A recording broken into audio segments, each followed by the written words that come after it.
Hello and welcome to this week's episode of Bright on Buddhism. This week, we'll be continuing our three-part series narrating the events of the Kojiki and the Nihon Shoki, the 8th century myth-historical texts narrating the early history of Japan. Remember that this is both a feed drop of the Nihonshi podcast, and it is also the Asian religion series Shintō Part 4, 5, and 6. This is the last episode in the series on the Kojiki and the Nihon Shoki, and so I recommend that you listen to the show chronologically and listen to Part 1 and 2 before coming back here. I hope you enjoy.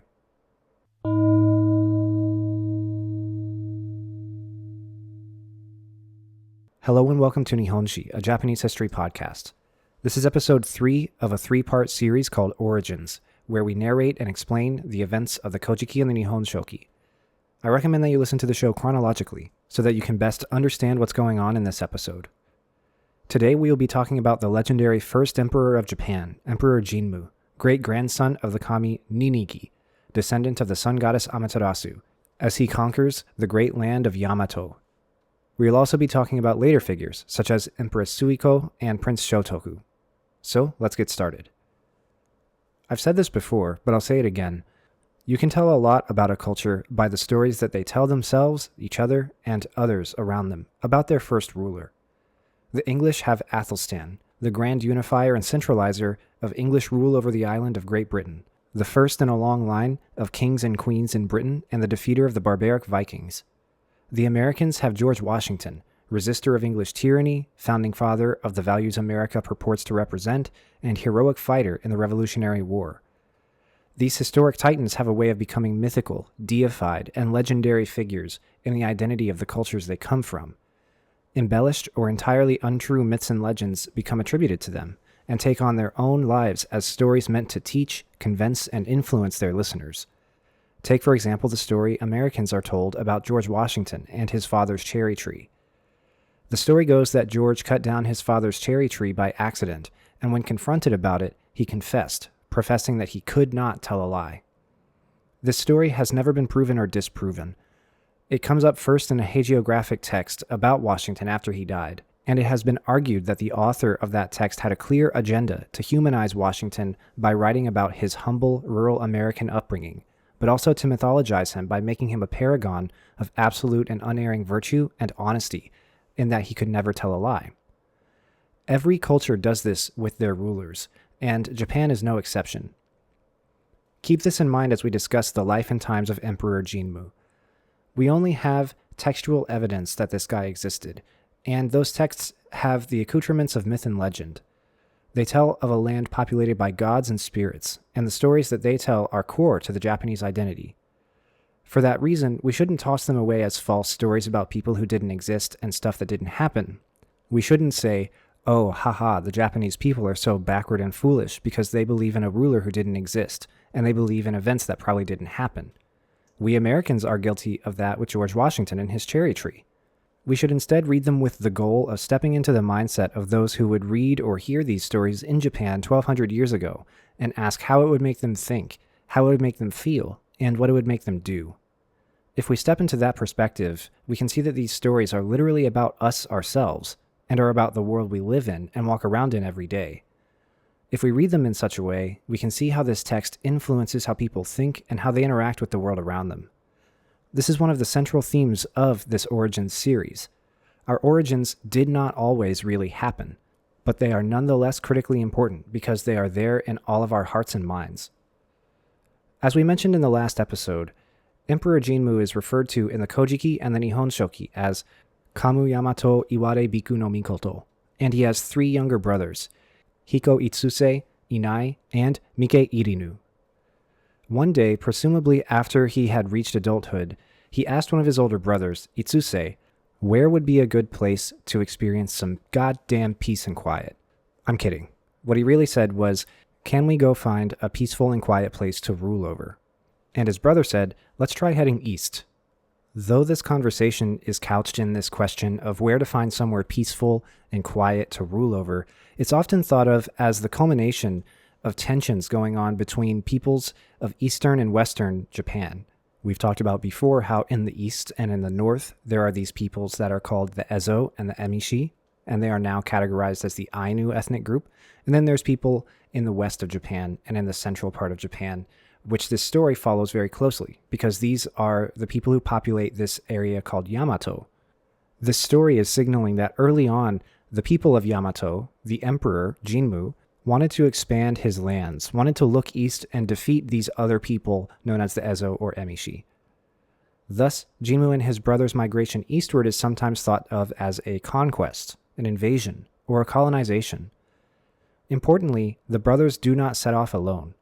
They bring an entourage of soldiers and officials with them, further supporting the claim that this is actually more like a subjugation war and an invasion, rather than a vacation for two brothers to go find some peace and quiet.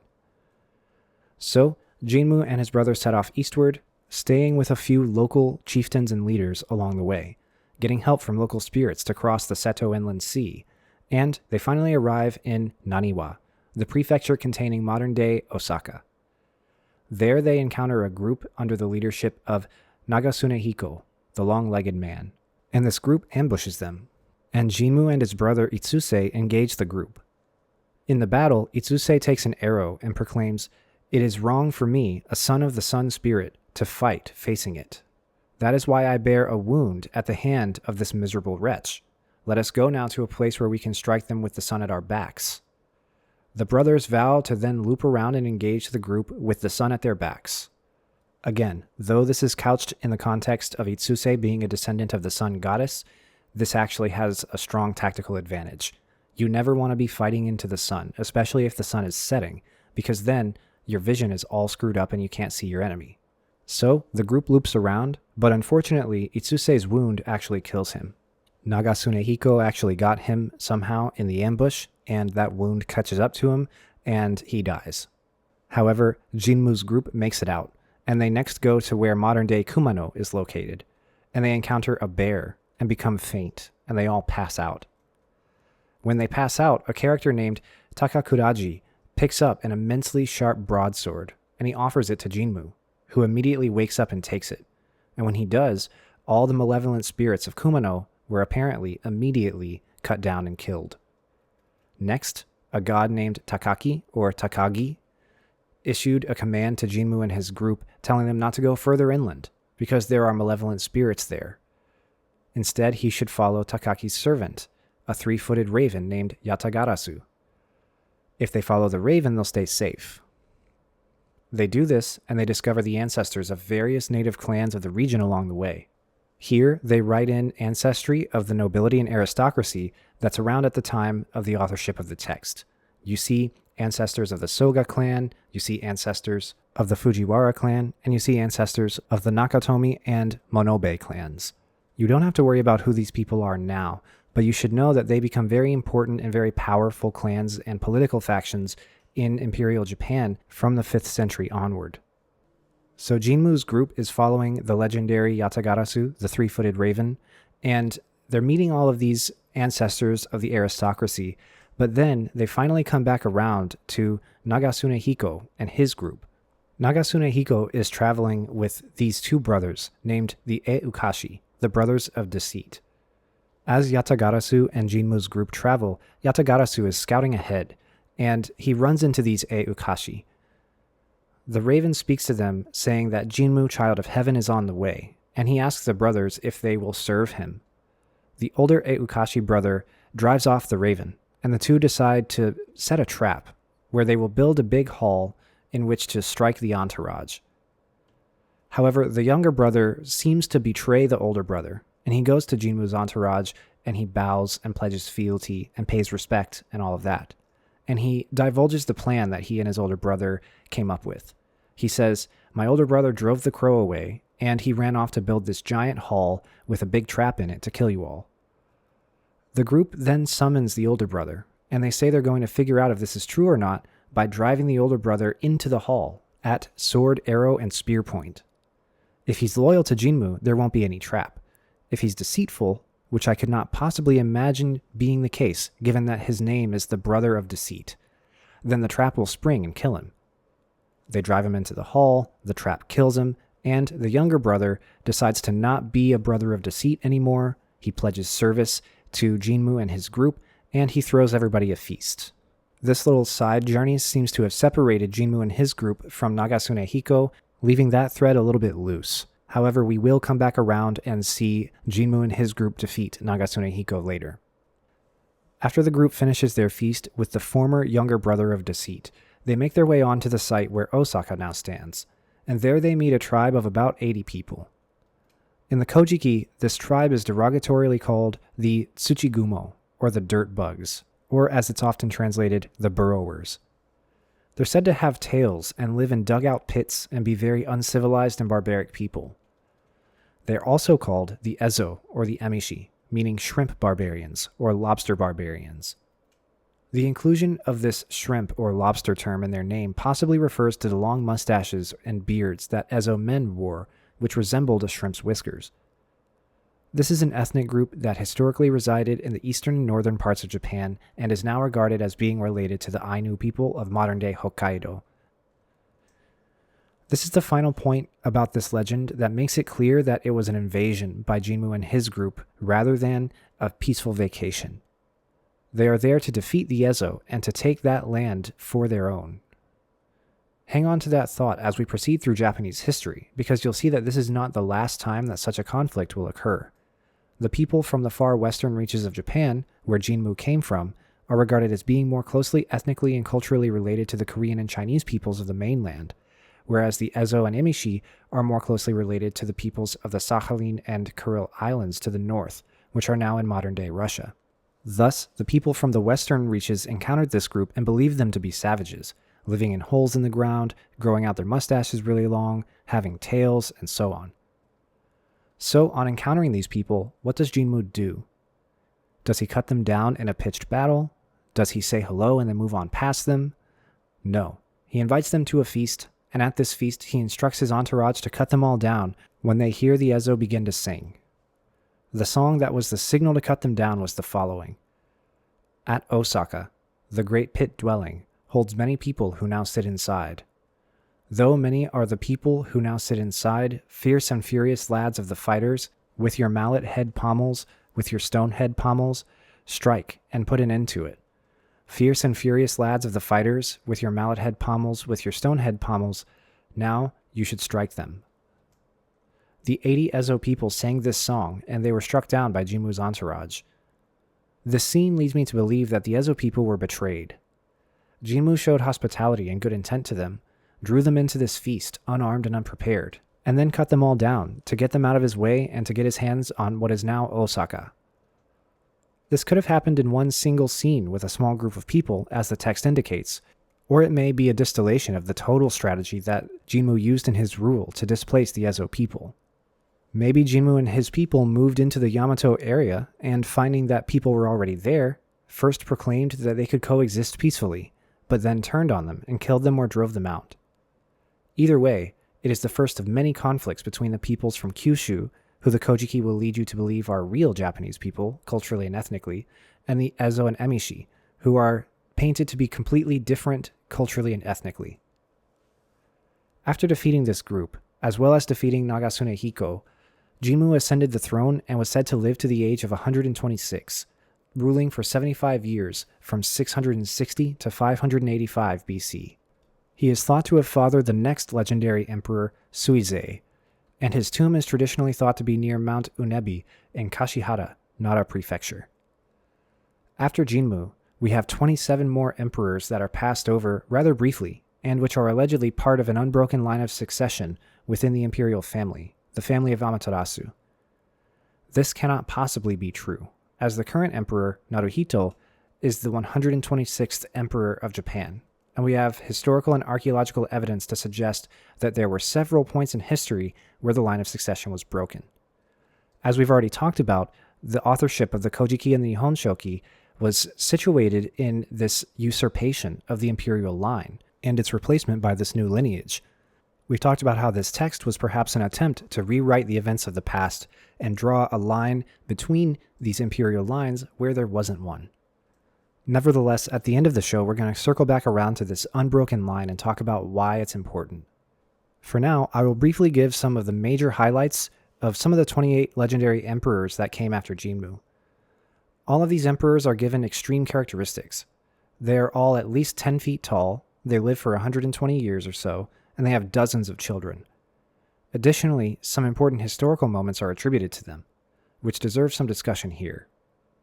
After that, we will be through the entire Kojiki and the Nihon Shoki, and we'll be able to transition out of myth history and into history. I've selected these moments on account of them being fun and interesting, and afterwards, we're going to go a little bit out of the range of the Kojiki and the Nihon Shoki and talk about the early history of the imperial lineage as we know it to be true and historical. So, let's get started. First, we're going to talk about the Emperor Sujin, who is said to have reigned from the year 97 to the year 30 BCE. It is written in the Kojiki that during this time there is a great plague. A kami named Omononushi visited the emperor in a dream, and he said that this plague was all his doing, but that he would let up if Sujin would go find a guy named O Tataneko and make him into a priest devoted to the worship of Omononushi. The emperor rode out all over Japan looking for this guy, and finding him, made him into a priest at Mimoro-no-yama, or Miwayama, which is on the eastern side of the Nara Basin, near modern-day Sakurai. The plagues let up, and there is still a temple to Omononushi there to this day. I included this bit because this is a moment where the propitiation of the gods and the ritual traditions that are upheld by the imperial family during the time of the authorship of the Kojiki and the Nihon Shoki are written back into the distant past, and we get a bit of the religious tradition in the text, which you know is my bread and butter. Here we have a plague being attributed to a god, and then we have an entire system of worship being constructed around this god with the goal not of offering them worship because it leads to a better afterlife or it leads to prosperity and fortune, but literally to stave off plague and misfortune. I leave you to consider the questions of what does this mean about the relationship between humans and the kami and humans in the world around us? And why would they want to write this back into history? This is a very interesting episode, and it's just a preview of the next one, which will be Sujin's successor, Suinin. Suinin is said to have reigned from 29 BC to 70 AD, and he has a very interesting story. First off, his wife tries to kill him so that she and her brother can rule together, but she ultimately chickens out. She cries because she can't do it, and her tears fall on Suinin's face as she literally holds a knife over him while he's sleeping. He wakes up, and he says, "I just had the craziest dream. A rain shower fell from your face onto mine. Also, a snake with a pattern like a woman's robe wrapped around my throat. I wonder what that's all about." Then his wife fesses up, and he is surprisingly forgiving and loving to her, but is wrathful at her brother. So he mounts up a force to go assault her brother's estate for trying to usurp the throne. His wife had gone to stay with the brother in the hopes that Suinin wouldn't kill him with her there, but it turns out she was pregnant, and she gave birth in her brother's estate. Suinin gave a command to assault the estate, and when his wife tried to escape with their son, his forces were to grab her and deliver her to him. Being forewarned of this somehow, she cut her hair, and she put the cuttings on her head to look like regular hair, and she dissolved her clothes in sake, but wore them as if they were intact, so that when she ran out and they tried to grab her hair or clothes, they'd fall apart in the soldiers' hands. The soldiers managed to get the young child. The wife's brother was killed, and the wife committed suicide to follow the brother in death. The young son that she had just given birth to before committing suicide was the prince Homochiwake, and he grew up to be mute. Suinin lamented this, and he was wondering what to do, and in the course of that he commissioned a divination to diagnose the issue. This was a very common practice in this time and place. Divination was done by throwing long flat bones, such as deer scapula or a turtle shell, into a fire and observing the cracks, and making predictions and proclamations about how the world was going based on those cracks. They performed this divination, and they discovered that a curse had befallen the kami enshrined in the land of billowing clouds, known today by its Japanese name of Izumo, specifically the Izumo Taisha, or the Izumo Grand Shrine. Nowadays, it's our pal Okuninushi and his ancestors, the Kotoamatsu Kami, who are enshrined there. But back at that time, in the authorship of this text, it is not clear who was enshrined there, and it's not clear what the curse was. Still, Suinin makes a trip to Izumo Taisha, and he prays and does rituals of propitiation, and the curse is lifted and his son Homochiwake is able to speak. This story is fascinating because it is one of the earliest examples of somebody making a pilgrimage to solve a health problem in Japanese history and text. We will see and encounter that trope in many, many myths and legends about Japan as we continue in this series. Continuing on the trend of the foundation of shrines, and the Nihon Shoki, Suinin is credited with the foundation of perhaps the most important shrine in Japanese history. It's said in that text that Suinin assigned his daughter, Yamato Hime no Mikoto, to go find a permanent location to worship the goddess Amaterasu Omikami, because previously the shrine to her moved around with the imperial palace, which would not settle in one place for several centuries to come. Most recently, Sujin, Suinin's father, had set up a shrine to Amaterasu in Kasanui, or modern-day Nara, to ward off a plague. Yamato Hime searched all over Japan for about 20 years before settling on a location in Ise, where she founded the inner shrine, or the Naiku, of Ise Grand Shrine. She is said to have chosen the location because she heard the voice of Amaterasu say to her when she arrived there, "There is a secluded and pleasant land. In this land I wish to dwell." Ise thus became the place where the kami body, or the Goshintai, of Amaterasu resides, and still does reside to this day. We will come back to Ise and Izumo in future episodes, because they are immensely important places. For now, however, let's jump ahead and talk about the legendary Empress Suiko, who is traditionally held to have reigned from 592 or 593 until 628 CE. In the Kojiki, the account of her that we get is very short. She is said to ascend the throne as the youngest sister of the previous sovereign, Sushun, and then ruled until her death in 628. It says in the text that she has a tomb that is maintained in the Minami Kawachi district of Osaka. That's it. However, other sources tell so much more about her and her reign. She takes on this very mythical and very legendary status in Japanese history, and it's so surprising that this text has such a short passage on her. It's said in the Nihon Shoki that she started out as the consort to Emperor Bidatsu, who was her half-brother, and that she bore him 8 children. Bidatsu died, and Suiko's brother Yomei reigns for a couple of years before also dying to illness, and this ignites a succession crisis between two of the most powerful families in Japan at the time, the Soga and Mononobe clans, whose ancestors we met when Jinmu and the Yatagarasu were gallivanting around the Kansai region, where Osaka stands today. These Soga and Mononobe clans had married their way into the imperial family and had amassed enormous amounts of power and enormous amounts of wealth and influence over Japan. There were several Soga and Mononobe emperors and empresses throughout history. We'll talk more about these two families another time, but for now, Emperor Sushun, Suiko's predecessor, ascended the throne backed by the Soga clan, but Sushun started to look like he was going to betray the Soga clan, so they had him assassinated 2 years into his reign. So Suiko, being the most eligible living royal family member, ascended the throne, and soon after, her nephew Prince Shotoku, another titan of Japanese history, was named regent. Suiko is super interesting as a choice for empress, and her reign is one of the most interesting in Japanese history, if we can believe anything that anybody says ever actually happened during it. For one thing, she's not beholden to either the Soga or the Mononobe clans, which means that she has power and influence to rule free from their interference. Thus, it is said that her ascension was a careful choice meant to settle the succession crisis and prevent war between the Soga and Mononobe clans. However, her royal yet neutral ancestry doesn't tell the whole story. She is said to rule over the opening of relations between the Yamato people and the Sui dynasty of China.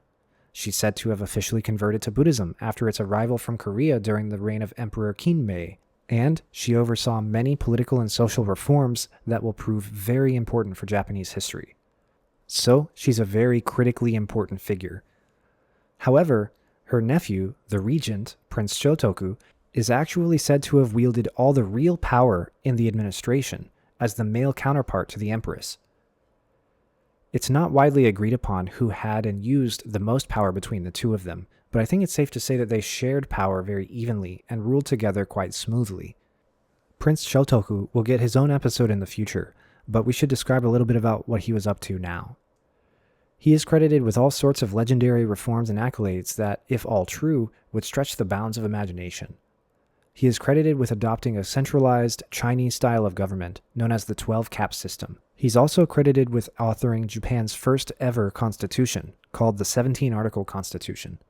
In addition to that, he's also said to have been a massive promulgator of Buddhism, having authored several commentaries on the sutras, and even meeting the founder of Zen Buddhism, Bodhidharma. The centralized Chinese-style 12-cap system was innovative for its time because it introduced a merit-based promotion system based on the Confucian classics, which are said to have been circulating in Japan around the time of his rule.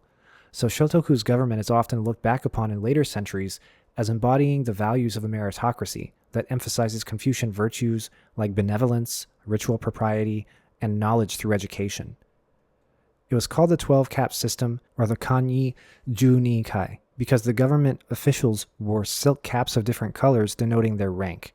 These hats were different colors and different shapes, and they indicated all the different offices and ministries that somebody could be employed in and be promoted in.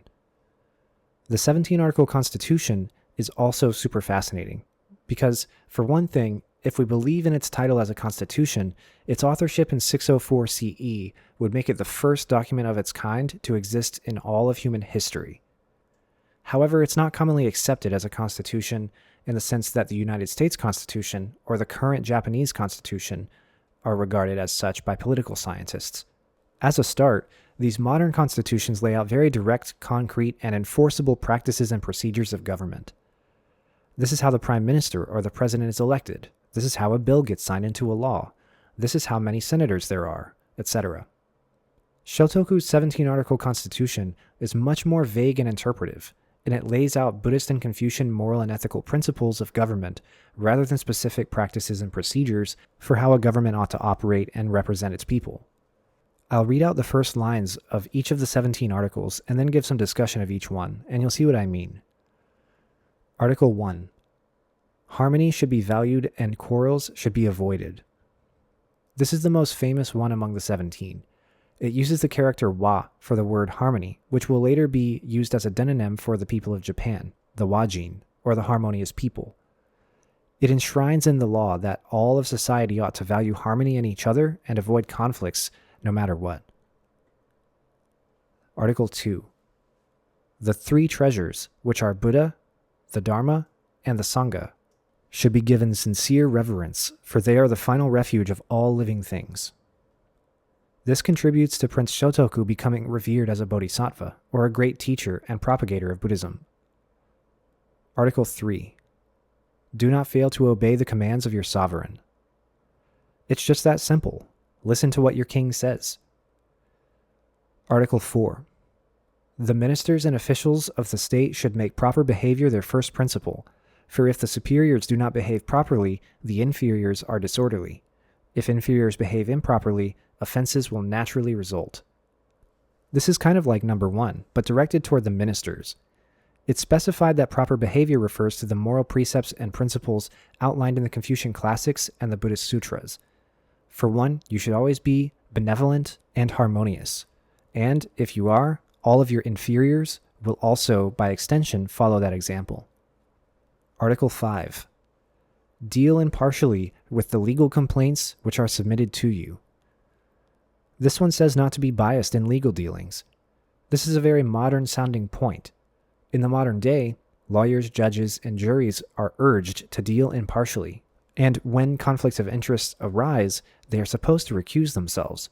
That sort of impartiality is what Shotoku is commanding his people to implement in legal dealings. Article 6. Punish the evil and reward the good. If only it were that simple. In all seriousness, it seems simple, but it's actually very specific, referring to the good and evil specified in Buddhist texts and Confucian texts. Don't steal, don't kill, don't lie, don't speak to cause conflict, respect the sovereign, respect your parents and elders, etc. Article 7. Every man has his own work. Don't let the spheres of duty be confused. This one is very innovative and goes a very long way to centralize Shotoku's government. Don't double up or overlap your work with that of others. This is one of the ways of preventing an overstaffed and overly powerful bureaucracy that prevents things from getting done. Article 8. Ministers and officials should attend the court early in the morning and retire late, for the whole day is hardly enough for the accomplishment of state business. I like this point because it basically sanctifies into law not to be a lazy government official. Don't play golf 300 days a year now that you're president. Article 9. Good faith is the foundation of right. This one is vague, but it refers to the establishment of trust between lord and vassal. Both parties need to be working in good faith for the greater good and the betterment of the realm, or else chaos will ensue. Article 10. Let us control ourselves and not be resentful when others disagree with us, for all men have hearts and each heart has its own leanings. This one is a more specific presentation of the point of number 1. We ought not let disagreements turn into conflicts. It is legally okay to have different feelings and opinions. This sort of thing prevents thought control and autocracy in government, and it seeks to prevent social and political polarization among the ruled. Article 11. Know the difference between merit and demerit, and deal out to each its reward and punishment. This point seems to be really about education. Knowing merit and demerit, according to Shotoku, comes from reading and studying the Confucian and Buddhist texts. Article 12. Do not let the local nobility levy taxes on the people. This one prevents local lords from turning into tyrants and making serfs out of their people. The only figure that people can pay taxes to is the imperial house. We wouldn't want one of the aristocracy to accrue more money, land, manpower, and resources than the emperor himself. Article 13. All people entrusted with office should attend equally to their duties.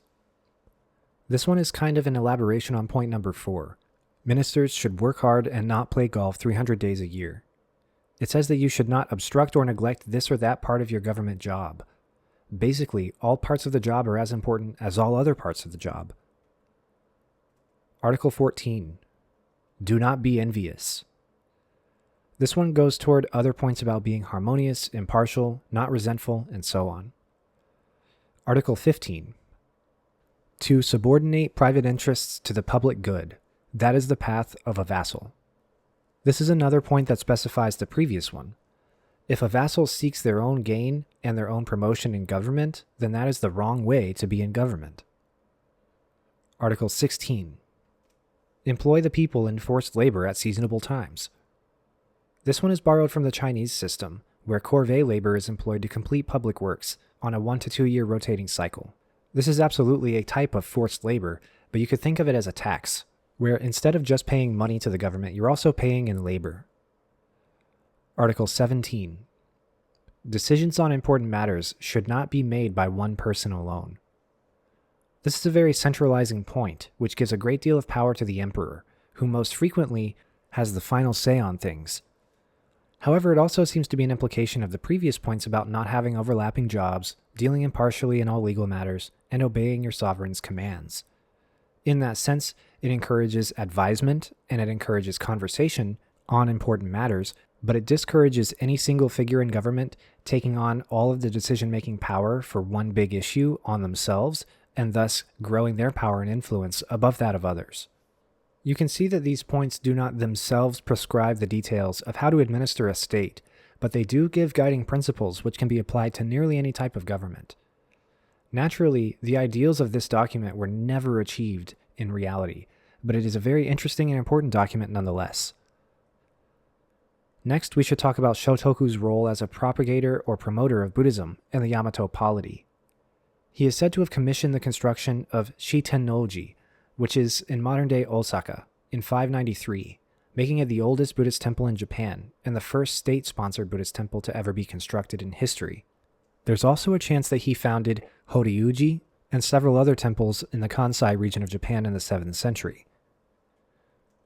There's also a very fun legend that the founder of Zen Buddhism, known as Bodhidharma, visited Japan and met Shotoku. Bodhidharma is a very interesting character. He's said to have meditated while staring at a cave wall for 9 years, and actually cut off his own eyelids to assist in the process. His eyelids became tea leaves, and began the era of tea cultivation in China. He also brought Chan Buddhism, the Chinese name for Zen, to China in the 5th or 6th century, and allegedly invented Shaolin Kung Fu. In one story about him, he traveled to Japan and there he met Shotoku while disguised as a beggar. Shotoku asked who he was, but Bodhidharma didn't answer, and Shotoku gave him food and water and clothes and told him to rest. The next day, a messenger tells Shotoku that the beggar died, and when they go into the place where his tomb was erected, they find the clothes that Shotoku gave him perfectly folded, and there's no sign of a body in there. I personally don't believe it's possible that Bodhidharma actually visited Shotoku. On the one hand, Bodhidharma and Shotoku's dates don't overlap very well. Shotoku was born in 574, and Bodhidharma lived in the 400s or 500s, so there's a very narrow window where they could have met. Furthermore, it's hard to believe that he made the journey all the way from the far western reaches of modern-day China, or the far southern reaches of the Indian subcontinent, depending on the source you're looking at, all the way to Japan. I also think that there is not enough identifying information in the Shotoku legend to suggest that the beggar is really for sure actually specifically Bodhidharma. If Shotoku met a guy who had cut off his eyelids, I think that would have been one of the front and center parts of the narrative. One day, Shotoku met a beggar with no eyelids, or something like that. Without that, the beggar could have been anyone. Nevertheless, this could be read as a metaphorical representation of Buddhism's encounter with Zen Buddhism. There's a lot of Zen texts and a lot of Zen literature that describes Zen monks, especially the most highly ranking ones, as looking kind of like beggars and having these very interesting interactions with people. These stories are often structured in a way to exemplify some sort of virtue of the character who encounters the Zen Buddhist. In this case, Shotoku's virtue and his harmoniousness and his benevolence is supposed to be exemplified by the fact that he offered food and shelter to the beggar. In that way, it was a sort of test of Shotoku's true virtue. If he was able to treat a beggar with such generosity and such compassion, then that meant that he was apparently a very truly virtuous person. So, we have discussed the entire narrative of the Nihon Shoki and the Kojiki, and we've even gone a little bit past the range of the Kojiki and Nihon Shoki to talk about Empress Suiko and Prince Shotoku. I'd like to move on now to talk about the takeaways from the Kojiki and Nihon Shoki stories. At the very beginning of the entire series, I mentioned that origin myths are compasses and they are tethers. They direct and connect us to the cosmos.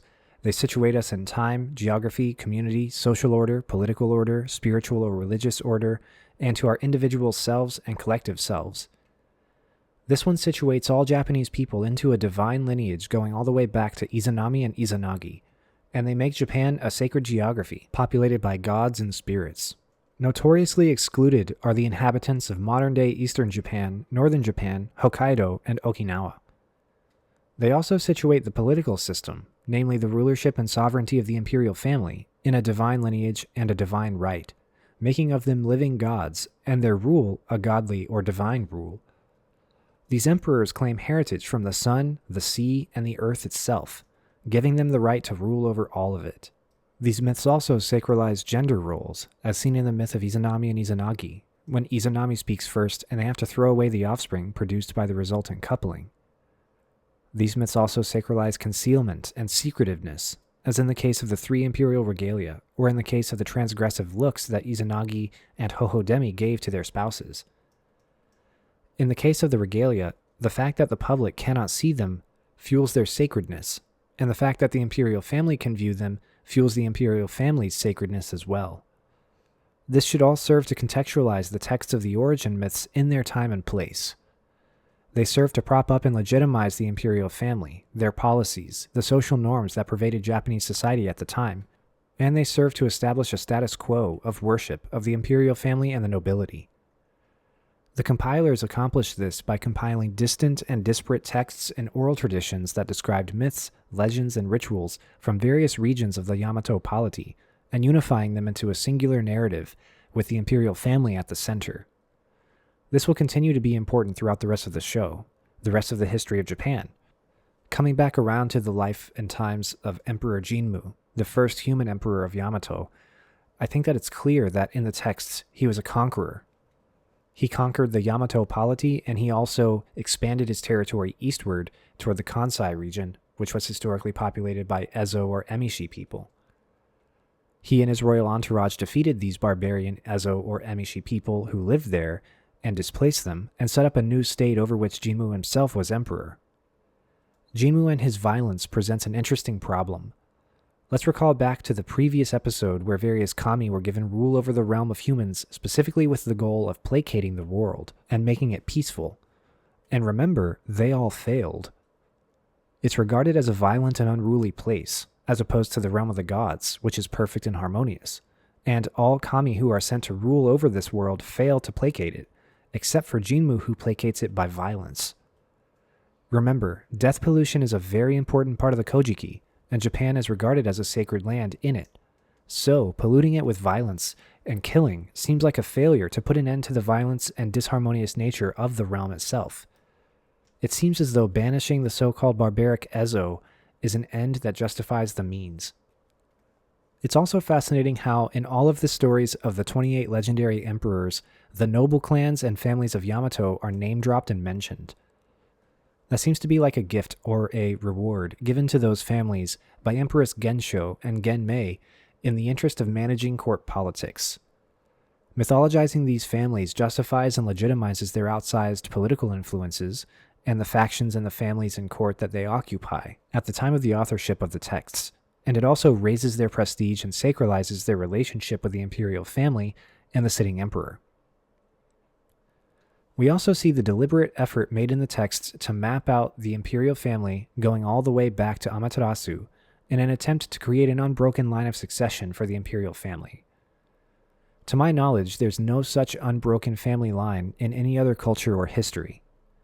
All major monarchies in history, and all current monarchies, have had usurpations, gaps in rulership, succession crises, civil wars, and more.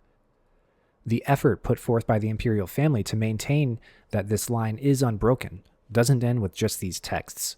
There are also hundreds, if not thousands of tomb sites all over Japan, which are under the direct control and protection of the imperial house of Japan, and they claim that these tombs are the resting places of imperial ancestors. They even claim in many cases that these are the tombs of dead emperors and empresses in history. They make these claims based on the textual evidence of the Kojiki and the Nihon Shoki, but also based on their own speculation and investigation. Interestingly, they prohibit archaeological excavation of these sites to confirm or deny that these tombs actually contain imperial ancestors. There are many reasons why they may be doing this. One is that nobody wants people going around digging in their family graves. If I genuinely believed my great whoever was buried somewhere, and I had enough textual evidence to convince myself of that, then I would absolutely want to keep that space private. Another more cynical reason is that they don't want to be made fools of when archaeologists inevitably discover that these tombs do not contain who they think that they do, or they do contain who they think they do, but they find some collateral damage to the reputation of the imperial family. Maybe they find some evidence that the imperial line is not actually unbroken going back 126 emperors. This would shatter the entire image that the monarchy has in Japan and across the world. Another potential reason that they're concealing this archaeological evidence is directly connected to the theme of concealment and secretiveness that we talked about. The imperial line is a sacred line of living kami, and to let the public eye into that space and those remains would cheapen and reduce their sacredness, and would pollute the divine line of the emperor, especially if it is discovered that they're wrong about who's entombed in those places. They claim that archaeological investigation would damage the sites, but they also prohibit the use of ground-penetrating radar and other non-invasive methods of excavation. This is an ongoing debate in Japanese culture and politics even to this day. Most are in favor of excavating the sites, especially in a non-invasive way, but many also fall on the side of the imperial family. Nonetheless, the imperial family maintains these grave sites as part of their efforts to maintain the myth of an unbroken line of emperors and the myth of the imperial family as being an unbroken monarchy directly descended from the goddess Amaterasu. It's important to remember that while the text presents Japanese history in this way, it is in no way true. There's plenty of evidence of usurpations, there were civil wars, there were rebellions, and there were gaps in rulership, and there were many crises that complicated the imperial family line that we've talked about. A great deal of the genealogy and the succession history established by the Kojiki and the Nihon Shoki is thought to be invented, embellished, and edited in an attempt to create the myth of an unbroken line. Coming back around to the stories of emperors after Jinmu, we come closer to historically verifiable emperors, as well as important tropes, themes, and motifs of myths, legends, and folklore in Japanese culture. We see Sujin found a temple in Sakurai to end a plague after a god tells him to do so. We see Suinin and his son Homochiwake make an offering at Izumo to end Homochiwake's muteness. And we see Suinin's daughter found the Naiku at Ise.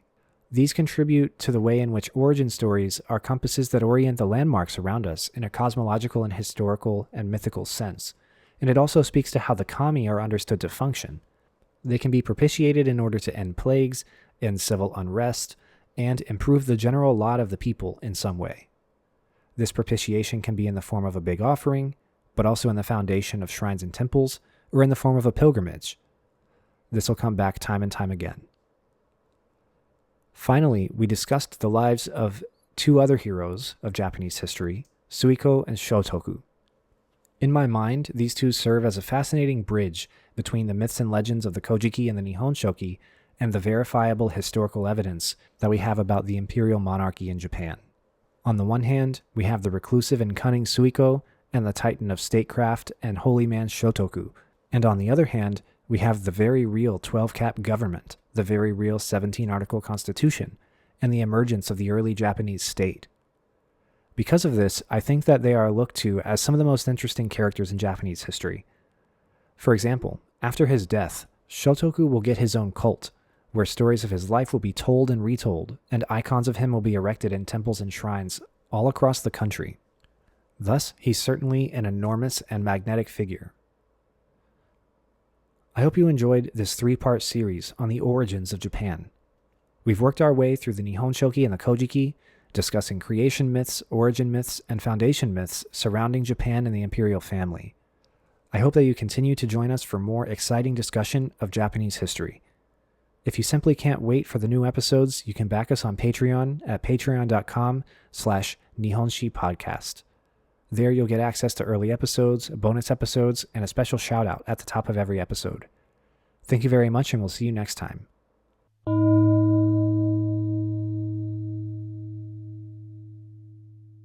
Hi, Nick here in my Bright on Buddhism mode. Thank you for listening to part 3 of our discussion of the origins of Japan, narrating the events of the Kojiki and the Nihon Shoki. This has been a 3-part feed drop, which is serving a dual purpose as a feed drop and as the Asian Religion series on Shintō, parts 4, 5, and 6. Join me in 2026 as I attempt to finally launch this Nihonshi Japanese History podcast. Thank you very much for listening, and I'll see you next time. Thanks so much again for listening to Bright on Buddhism. If you like our show and you'd like to support us, we ask instead that you take that money that you would use for us and give it to somebody who needs it a little more. This December, the Pacific Northwest region has been experiencing atmospheric river events causing historic flooding. This is causing damage to infrastructure, people being displaced from their homes, and, even in some extreme cases, loss of life. So, please consider donating to Auburn Mutual Aid. That's a good place to start. Your monetary donation can support Auburn Mutual Aid as they try to distribute culturally relevant hot meals to evacuated families as they stay with loved ones, and also grocery gift cards to families who are coming home to their evacuated homes. If you have material goods to donate, please donate them directly to Ray of Hope. The links for all of these charities can be found in the show notes. Thank you for listening, and I'll see you next time. My name is Nick Bright, scholar of East Asian religions and the voice of Hearer. And I'm Docs, editor, question asker, and voice of Hermit. And this has been Bright on Buddhism. Thank you for listening. If you like our podcast, or if you have any questions that you'd like us to discuss, we'd love to hear from you. Please consider leaving a comment, review, or subscribing. You can also reach us by email at bright.on.buddhism@gmail.com. As always, citations and resources for this episode can be found in the show notes. Thank you.